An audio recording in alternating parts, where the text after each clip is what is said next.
नमस्कार साथियों, बदाला प्लेटफॉर्म में आपका स्वागत है। एनसीईआरटी क्लास 6 लेसन नंबर 10 गति एवं दूरियों का मापन, motion and measurement of distance. इसमें अपन ने कल लंबाई के मात्रक क्या होते हैं, एसआई यूनिट्स क्या होती हैं, वो स्टडी करा था। आगे देखते हैं गति के प्रकार, टाइप्स ऑफ मोशन, कि गति के प्रकार कितने होते हैं, उनके एग्जाम्पल क्या होते हैं, किस किस में किस टाइप का मोशन प्रेजेंट होता है। तो गति के प्रकार, नंबर 1 सरल रेखीय गति, रेक्टिलिनियर मोशन। सरल रेखीय गति का मतलब कि सरल रेखा में होने वाली जो गति होती है उसे कहते हैं सरल रेखीय गति। Motion in a straight line, एक सीधी रेखा में जो मोशन होता है, यानी कि एक छोटा सा पत्थर लेकर भी अगर अपन उसे कुछ ऊंचाई से गिराते हैं तो वह पत्थर एक सरल रेखा में, एक लीनियर लाइन में नीचे की ओर जाता है, तो उसका मोशन होता है सरल रेखीय गति, रेक्टिलिनियर मोशन। इसके एग्जाम्पल हो सकते हैं जैसे कि सीधी सड़क पर वाहन की गति, उसमें रेक्टिलिनियर मोशन है। फिसल पट्टी पर फिसलता हुआ बालक, सीधी पटरी पर रेलगाड़ी की गति, एक ही दिशा में एक ही लाइन में मूवमेंट होता है। सिपाहियों के मार्च पास्ट की गति, परेड करते हुए सिपाही देखे होंगे तो उनके जो मार्च पास्ट का मोशन होता है वो एक सरल रेखीय गति का उदाहरण है। नंबर 2 देखते हैं वृत्ताकार गति, सर्कुलर मोशन। वृत्ताकार गति का मतलब होता है कि जब कोई वस्तु एक निश्चित वृत्ताकार पथ में घूमती है, एक सर्कुलर पाथवे में घूमती है, तो कहलाता है सर्कुलर मोशन, वृत्ताकार गति कहलाती है। जैसे कि ये एक वृत्त है और ये इसका एक्सिस है, तो ये जो मोशन होता है, ये इस तरीके का जो मोशन है वो कहलाता है सर्कुलर मोशन या वृत्ताकार गति।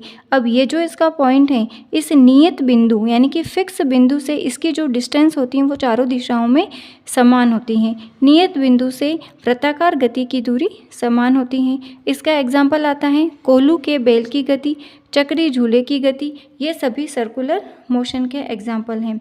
नंबर 3 है घूर्णन गति, रोटेशन मोशन। एनसीईआरटी जो 6 क्लास की हैं उसमें जो घूर्णन गति है उसी को वृत्ताकार गति में दर्शाया है सर्कुलर मोशन में, क्योंकि 6 क्लास की जो एनसीईआरटी हैं वो 6 क्लास के बच्चे से ये एक्सेप्ट नहीं करती हैं कि वो सर्कुलर मोशन और रोटेशन मोशन दोनों में डिफरेंस कर सके या बच्चा समझ सके।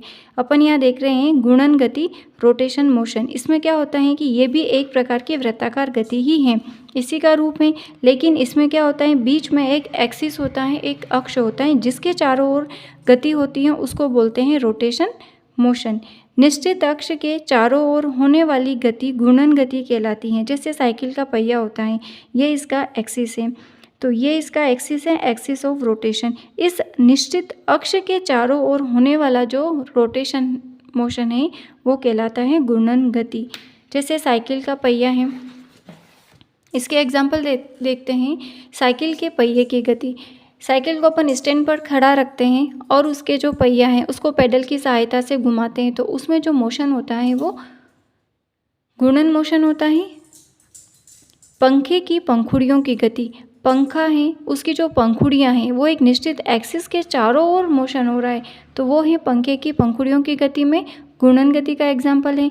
घूमते हुए लट्टू की गति, यानी कि एक जो लट्टू होता है उसके चारों ओर धागा बांध दिया जाता है, फिर उसको फेंका जाता है, तो जो वो गोल गोल घूमता है वो घूर्णन गति का एग्जाम्पल है।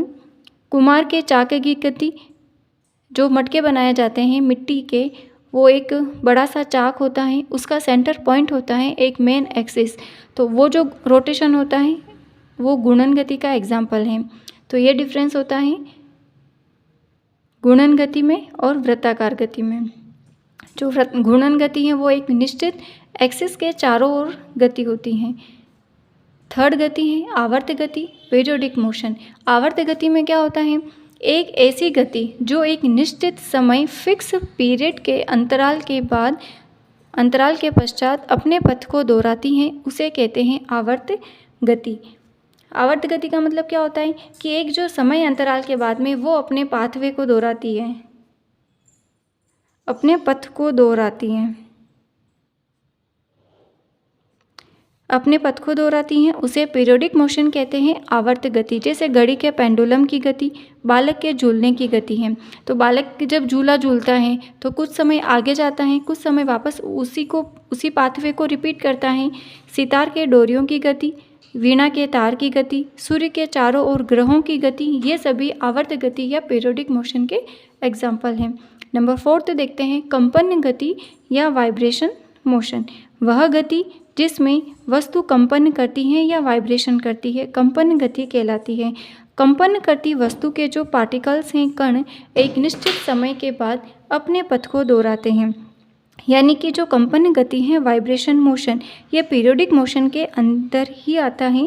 कंपन गति आवर्त गति का उदाहरण है और इसका जो एवरेज वेलोसिटी होता है, औसत वेग 0 होता है, क्योंकि उसी पाथ को वापस के दोहराएंगे तो इसका एवरेज वेलोसिटी क्या होगा, 0।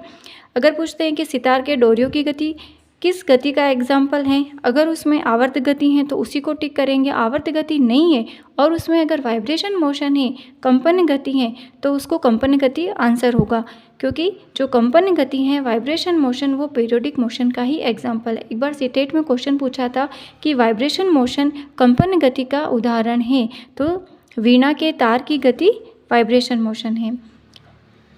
Thank you for watching. अगर आपको वीडियो यूज़फुल लगा तो शेयर करिए और सब्सक्राइब करिए। Thank you.